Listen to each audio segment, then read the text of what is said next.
Welcome back to the McHale Center as we move now to the 6th rotation. Call Mom, tell her about it. You're on TV. 6th rotation, and here are the comparative scores so far. Remember, UCLA is a rotation behind, but I'll try to add this in my head. They need 49.275 to get to where Stanford is after 3 rotations. More than capable of doing that. They will be on bars. So great event for them. The battle is joined between Stanford and UCLA. After that, it's a battle for 3rd place. At least that's the way it appears right now. Rotation 6, UCLA is going to be on bars. Stanford will sit this one out along with Arizona and California. ASU on vault. Washington will be on beam, and Oregon State on floor exercise.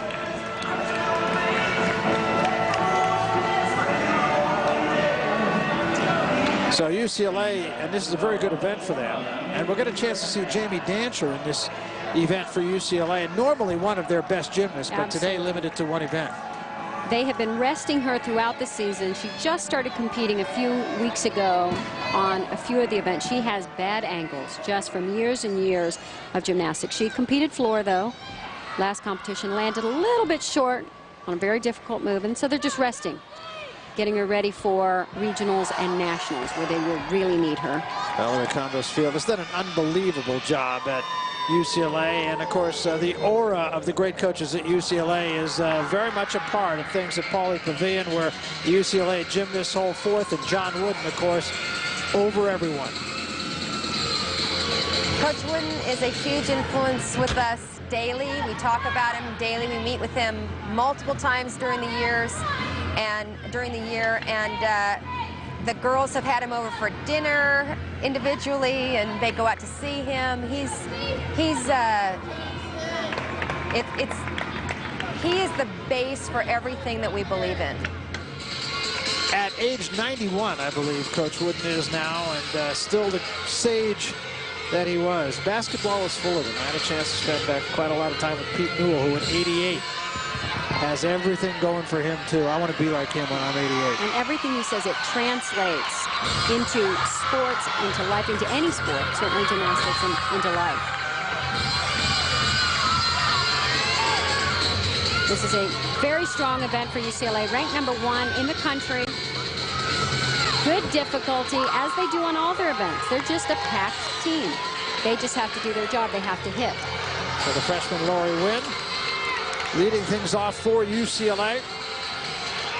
I'm talking to the other coaches. They just, because UCLA has so much depth, even on top of certainly a high level of talent, they have so much depth on their bench. If somebody needs to be rested, they have somebody to put in their place. A lot of the other teams, if they have an injury or need to rest somebody, they're in trouble.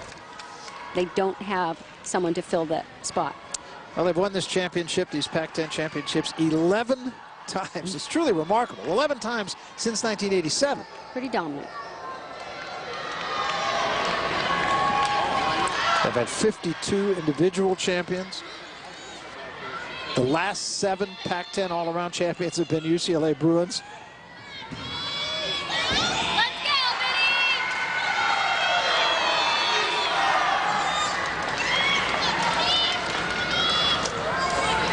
Oregon State on floor exercise, and this is Therese Vidian. And they had, as I said, a little bit of an up and down day on balance beam, but they didn't have to count a fall. So that's the name of the game. They were able to drop that 1 low score with the fall. The score, incidentally, for Lori Wynn, 9.875. Very good starting score for UCLA.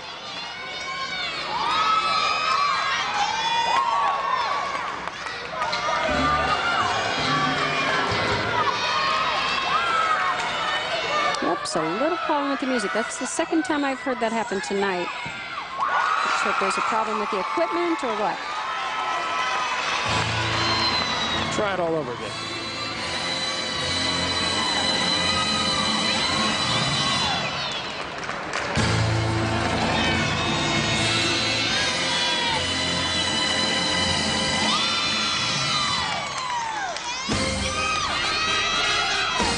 You hear me talk about level of difficulty. One basic rule to keep in mind on floor exercise: the more difficult somersaults are those that are laid out. And second most is pike, then tuck. So you can kind of keep that in your head as you look at the difficulty in the tumbling. And then, of course, if you twist it, adds more difficulty.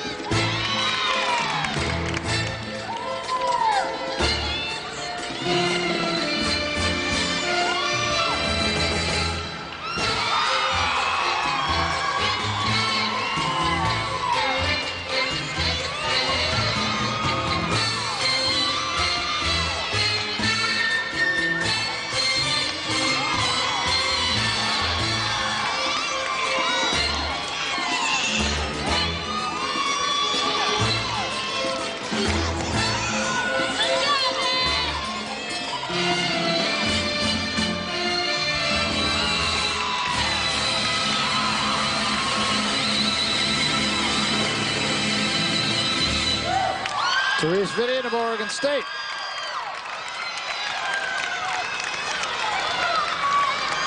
And just a moment ago on bars for UCLA, Kristen Maloney. Nice swing elements in this routine.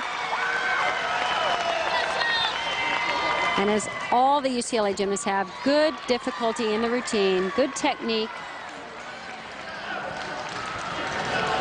Watch the dismount.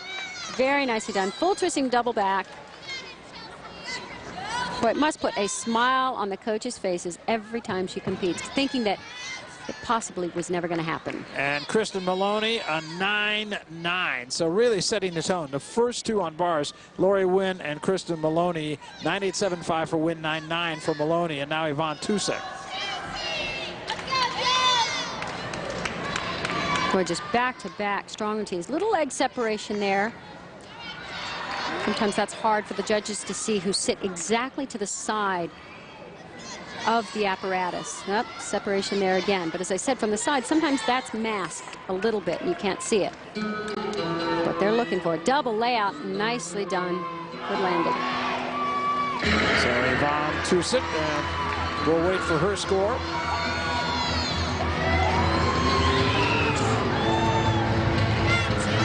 She just seems always happy. Kay Richardson, yeah. Very enthusiastic, very competitive, but still always light, seems like. Not stressed out ever.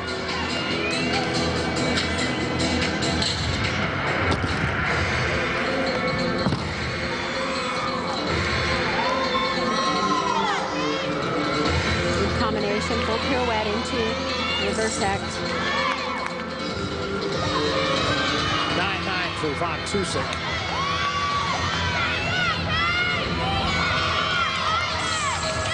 Another double layout. Whoops, check the landing. Mat kind of popped up on her. Makes it a little bit harder to land. Pretty hard to stick a landing, I would think, on there. You talked about those soft mats earlier. We'll get the score for Kay Richardson when we come back right after this.